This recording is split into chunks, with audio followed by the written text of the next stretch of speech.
Nabate, who are two point guards that you're targeting in your fantasy drafts? Oh, well, guaranteed producers for sure. You have to go with Rajon Rondo first. He has emerged as one of the best point guards in the NBA, and he has a mission to be the best. He has vocally stated that many times. But what's so great about Rajon Rondo is that he can give you 14 to 16 points a game, 10 assists. He had around 9 assists last year. He will get to double figures this year in assists. And also the steals. He led the NBA in steal average with 2.33 steals per game.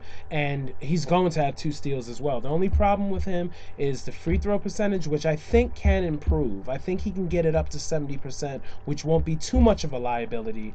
And also he has to increase the 3 pointers, but that doesn't really matter if he can fill up stats in the other categories. And with CP3, Chris Paul, he's back. When he's healthy, he is a top 3 fantasy option. He'll get you 11 assists a game, average 20 points, maybe even 23 points now, since he's the main guy there, and there's no Darren Collison backing him up as well. And two, the steals. He'll have around 2 steals a game, maybe 2.5 as well. With him fully healthy, that will be really important for your fantasy team to have him there. If he's not healthy, then it could be a problem. I would say if you do have him, make sure you still get another viable point guard that can really help your team.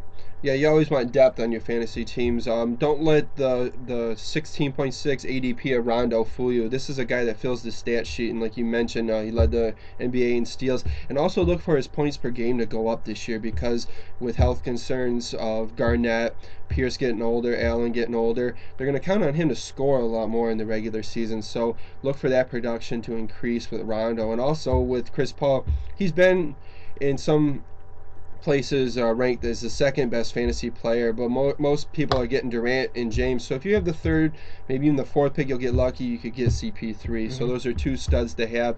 Um, Two of the guys that I'm looking at is one of them is Deron Williams Oh, of damn, Utah. yeah. Yeah, he's a stud, and he doesn't get necessarily the attention that like Steve Nash has. Um, and with the departure of Boozer, a lot of people aren't gonna necessarily have as much confidence in him. But don't let that keep you from drafting him. This guy is a complete stud, can score. He'll get the assists, and with the addition of Al Jefferson to replace Boozer, Mm-hmm. uh, D. Will should still perform this year, be a top notch, and even better than Steve Nash. Yeah. I think Steve Nash is hurt more by the loss of Amadi Stoudemire than D. Will is with the loss of Boozer. Like I said, Jefferson's added to that team, and he has quite a bit of experience going into his sixth season. So this is somebody that is running an offense that he has a lot of experience with. We've all seen the way Sloan loves to have his point guards score and dish the ball. Yeah. So if you can get D. Will, that's awesome for you. And And this then is his team. It's yeah, his team now, definitely. yeah, and he's versatile and he's strong, tough, and fast for his size. Yeah. So and another great guy to hopefully get, and you can probably get him a little later. And I think this is the Rajon Rondo of this year, and that's Russell Westbrook of the Oklahoma City Mm-hmm. Thunder. This is a guy like Rondo that can fill the stat sheet with steals, assists, blocks, and can score. And as the other teams start to key on Durant, double, triple teaming him, there's going to have to be somebody to step up. And I think Russell Westbrook is going to be one of those guys, and it is his team. So I look for Westbrook to have that breakout Rajon Rondo year that we saw last year. Yeah, I think the thing with Russell Westbrook, he has to get his free field goal percentage up. Definitely, he shoots around 41% now. If he could get it up to 45, that will be a huge improvement. And he has the ability to do that because he drives to the basket with effortlessness. Yeah, he had more points and more rebounds in less minutes than Rondo. So yeah, and a lot of leagues don't necessarily play with the field goal percentage or free throw percentage. So that if you're not in one of those leagues, that ups Westbrook's value even more so. Hmm. Hmm. So, Nabati, what are two sleepers that you're looking to hopefully get this year? Yes, first, a guy in Philadelphia, only 20 years old, turned 20 years old this summer. Drew Holiday. I am shocked actually because I thought he was very raw when he came out of UCLA in the 2009 draft, but he showed marked improvement, showed a lot of refinement in the second half of the season, and he can fill up the stats like definitely. And the thing with him, he can do everything well. He can give you a three a game. He can also give you 7 assists, 7 to 8 assists a game. He can also give you a steal and a half a game, score around 13 points, get 3 to 4 rebounds a game. Everything he does well, and his shooting percentage around 45%. I mean, he's very talented, and Doug Collins is ready to give him the keys, to really run this team. And Doug Collins has sang his praises since he first started working with Drew Holiday. So look out for him to be, I would say, by the end of this year, be a top 10 point guard, definitely, and maybe a top 10 guard overall. And also, you have too my other sleeper, very deep sleeper, Sean Livingston. He's having some knee troubles during the preseason. He hasn't played a preseason game yet, but Livingston, he was very impressive with the Washington Wizards at the end of the season, and now he's with the Bobcats. He has an opportunity to start. He's 6'5". Remember, this kid was the fourth pick overall in the draft in the 2004 draft, which is turning out to be one of the best drafts over the past 20 years.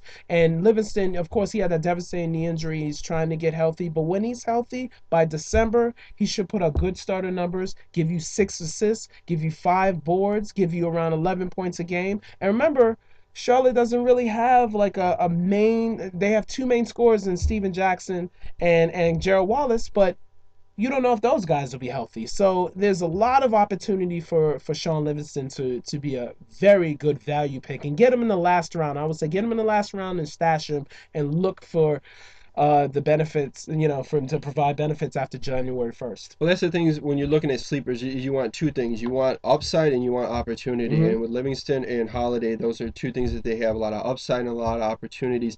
And you mentioned Holiday's improvement after the All-Star game. He had almost 13 points a game, over 3 a game, including almost 6.5 assists a game. Mm-hmm. And even more importantly, there's almost 2 steals a game after the All-Star break. So once he was given the opportunity, he showed he could perform, and that'll only continue this year. Yes. And I think another guy that is gaining some confidence, he had a shaky start to his career, and that's Mike Conley. He finished another guy that finished strong last year, and is on a team. Even stronger 2 years ago. The second half of 2 years ago, he was a beast. Yeah, the knock is that he starts off slow, but I think that it's just something that he'll work through, and he'll be. I mean, that's somebody you want too. It's going to be around at the playoff time of your leagues that's going to be performing at top level. And Mm-hmm. Mike Conley is that guy. He's also young. His field goal percentage is up, which is great for a point guard. And he's almost 1 rebound, 1 assist per game after the All-Star break, more than before. But also the turnovers were down, which are huge. Mm-hmm. So I look for Mike Conley to be one of those sleeper picks that's not going to get the respect that he deserves this year. And he's a restricted free agent as well, so he has incentive this year. Yeah, you got to love that contract in your players. Yes, indeed. So, Yes, indeed. now who are two of the players that you look at that could be busts this year? I wouldn't say this gentleman is a bust, but he'll be a disappointment, I think, because of circumstance. That's Jason Kidd. He's 37 years old. Dallas is built to make a playoff run. They're a major contender to dethrone the LA Lakers in the Western Conference. So they're looking to the Kidd's minutes are not going to be as up as they were in the last couple of years. I see him playing around 29 to 32 minutes a game, and then especially in the second half of the season when Dallas, even though they're going to be contending with San Antonio for the Southwest title, still, I see them resting him because they have so much good young talent at the guard position, like Jose Juan Barea and Rodrigue Beaubois and Dominique Jones and Jason Terry. All those guys are there, and those young guys. Well, Jason Terry's not young, obviously, but Barea, Beaubois, and Dominique Jones, they're going to develop as the season goes on to give kids some more rest. So I would say temper your expectations on Jason Kidd. I think he'll be more of a fourth round value, not like a late second round value that he's projected. And another disappointment will be Aaron Brooks. I think he played out of his mind last year. Yao Ming is coming back. Also, too, Courtney Lee is going to be there. That's going to take some of the take some of the shot opportunities away from Aaron Brooks. And also, I think defenses are going to be keying in on him more. He's still undersized. He's barely 6 feet tall, and I think people are going to play him on the perimeter more. And I just feel like he's not going to be like last year. He finished in the top 35 overall in fantasy. That will definitely not happen this year. So I would say pick Aaron Brooks more in the 7th round around there, but not in the 5th round. Yeah, I think Brooks is somewhat two-dimensional, and like you said, the playing time will be cut into because Lee is more of a defensive stopper, and if teams are going to target, Brooks, especially if they get him in the low post, like somebody like Chauncey or that, it's going to take minutes out of Brooks's playing time, and also he tends to rely on the three-pointer too much for a Mm-hmm. point guard. So I don't think he fills the assist stat as well as he should for a point Yeah. guard. And like you said, Jason Kidd, the biggest concern is his health.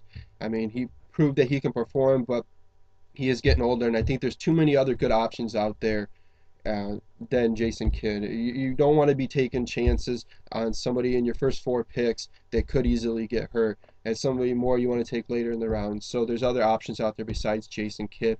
And another guy, it's kind of tough to call him a bust, but the reason I'm going to call him a bust is because he has an ADP of 8, and it's Stephen Curry. Um, and I think his assists are too low, and his points per game, and he's in a new system with the addition of Keith Smart and the coaching staff. I think there's going to be some struggles. Maybe call it sophomore jinx if you want, whatever. It's a player that's not going to perform at where he's being drafted. Although he should have a good, decent year, I don't think he's, a top 15, top 20 fantasy basketball player.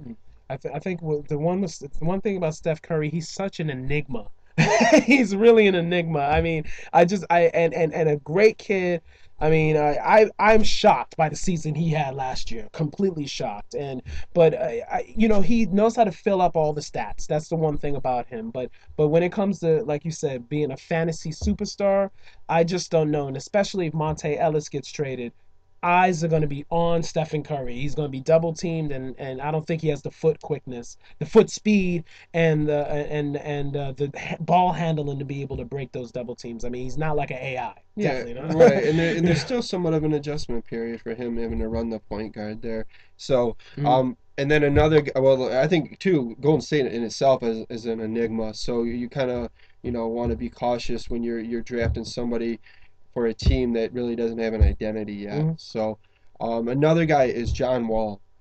I mean, Oh, everybody fell in love mm, with John Wall. I okay. mean, but he's a rookie, and rookies, as we see often, have a lot of ups and downs. And I think John Wall is being drafted a lot higher than he should be because he'll have them ups and downs. But he's also very Yeah, turn. 4th round in some drafts. Yeah, Yeah, that is a little high. That is a little so he has the high turnover potential. He also has a low field goal percentage. So this is somebody that is also on a team with some knuckleheads like Andre Blat, high. Gilbert Arenas, who faked an injury. I mean, it's But a they played. mess. But when they did play against Dallas that one time, like in preseason, the chemistry was beautiful between Wall and Arenas. I was surprised That about that. that one time at band camp, like I mean, Hey, but I'm just saying. I think Arenas. He's looking to. You can tell he's looking to mentor Wall on the basketball so court, that's not at who you want mentoring. no, you? no, no, on the basketball John Wall. court, basketball Yeah. court. I'm Uh just huh. saying. But I want to say about Yeah. John Wall, he definitely has more overall talent than Derrick Rose had coming out of Memphis. And if Derrick Rose was able to be so solid in his rookie season, I can see what John Wall doing the same thing. He has outside shot as well. And definitely he has more of a diverse offensive game. What Derrick Rose had, of course, when he came out, of course, Rose has gotten better. So I think Wall, you're right. He's being drafted too high in the 4th round, but second half of the season, I can see John Wall. What Steph Curry did, John Wall could even do something Yeah, that the special. potential is obviously there. Hmm. That's why he was drafted where he was drafted. But when we're talking about fantasy basketball, you want some consistency, especially in head-to-head leagues. So, with John Wall being drafted where he is in leagues, I think Which that is too high, right? In yeah, the fourth round, yeah. right, and I But would I be would get him more in the 6th, absolutely. yeah, but I'd be more confident going after Russell Westbrook in the 4th round than I would John Oh, Wall. I So, agree. I agree with you. you know, but a Definitely. lot of fantasy owners might be considering drafting John Wall over Yeah, Westbrook, that's. and we here at RotoExperts.com tell you not to do that. Hmm. Yeah. But if you're in a keeper league, maybe consider John Wall in the 4th round in a Oh, keeper league. yeah, keeper league obviously changed Hmm. it, but it also changes it. Keeper leagues, you tend to draft the younger players because you're trying to stockpile. But like Westbrook is a 3rd-year player, so in a keeper league, I'd probably still lean towards Westbrook. Well, he wouldn't be in the 4th round. Westbrook in a Right, keeper league. Yeah, he wouldn't right, fall in the 4th round. So right. So, well, I'm Michael Pichan. This is Nabate Isles of thank you. RotoExperts.com. You can follow us on Twitter at RotoExperts.